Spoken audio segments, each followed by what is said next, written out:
Whatever you want people to do to you, do also to them, for this is the law and the prophets. This is another form of the more ancient law. You shall love your neighbor as yourself. We know that we should love one another, but it is not easy to love on command. There are all kinds of barriers that get in the way.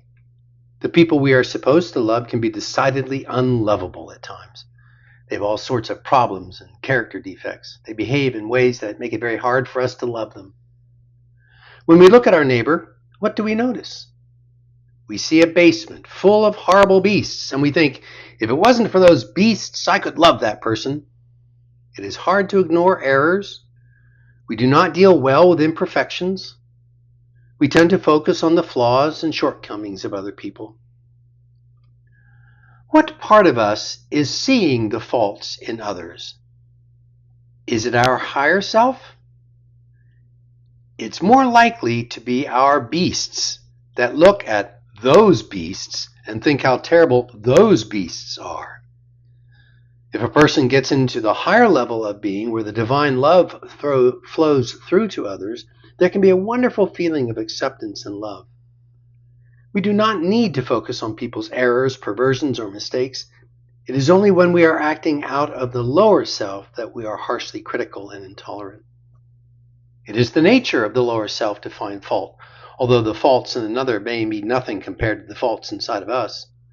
Sometimes we suppose that other people look at us benignly and think we are wonderful. They have no difficulty loving us. We are the ones who have a problem loving them. Why are they making it so hard for me to love them? How can we change this pattern? How can we break away from this illusion?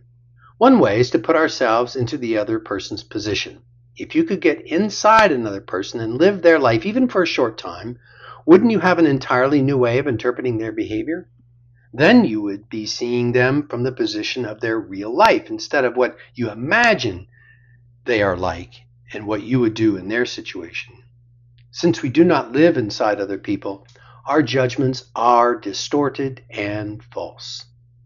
To put ourselves in another person's position, we have to rise to a higher level in ourselves. From that level, we can see the other person with greater sympathy. We have this mistaken idea about people that if they were perfect, we would love them. This comes out when we criticize others, as if to say, I couldn't possibly like them because they have so many faults. Of course, this is a lie. How would you feel towards someone you thought was perfect? Wouldn't you be terribly intimidated by them? Wouldn't you find that you couldn't stand them? We imagine that other people's imperfections make it hard for us to love them, but have you ever had the experience of hearing a person telling in an honest and straightforward way the realities of his or her life? Have you ever listened to the point where you started to feel their joy or their pain as if it were your own? If so, didn't you find your love toward them increasing? I've been in that situation many times, and in every case I felt more love for the people who were sharing with me. Other people do not have to be perfect to be lovable. In our normal life, we hardly ever see people on this deep a level. When they do share themselves with all the realities of their imperfections and problems, we might expect to be rejected. Instead, they receive an outpouring of love. In this situation, people rise above any petty criticisms and get more to the essence of the person. They see them from the point of view of their higher self, not from their basements.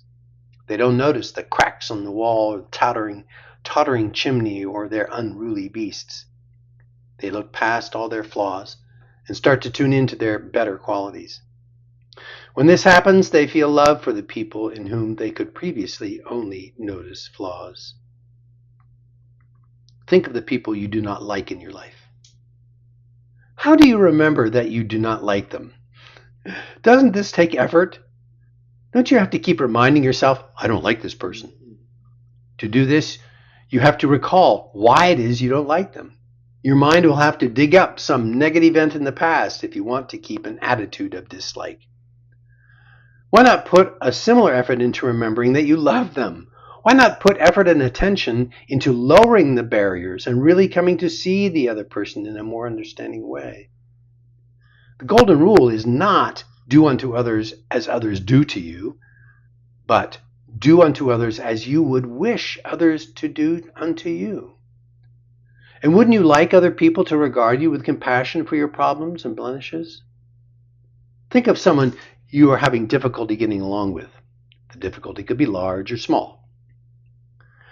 Now put yourself in the other person's shoes. Imagine that you are the person. Write some biographical details about the person, some facts of their life, their age, what they're doing now, what they have experienced in the past, what are they dealing with now. It can be fairly brief. It's only for your own information. No one else is going to see what you've written. It is just for you to get the feeling of that other person's life. Then write about some challenges that you, as that person, are up against.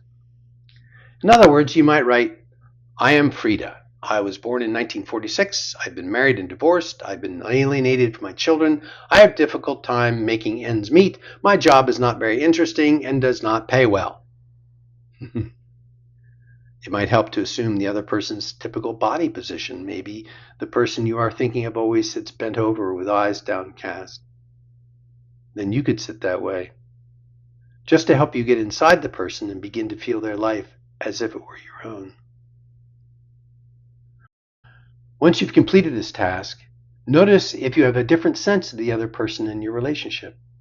When I've done this task, I have found that people whom I thought were giving me problems were really getting from me many more problems than they were giving me. The task this week is to use effort and attention to get out of your critical attitude into a more positive one about someone else. You can do this about a single individual, or you could apply it to a variety of people that you are having difficulties with.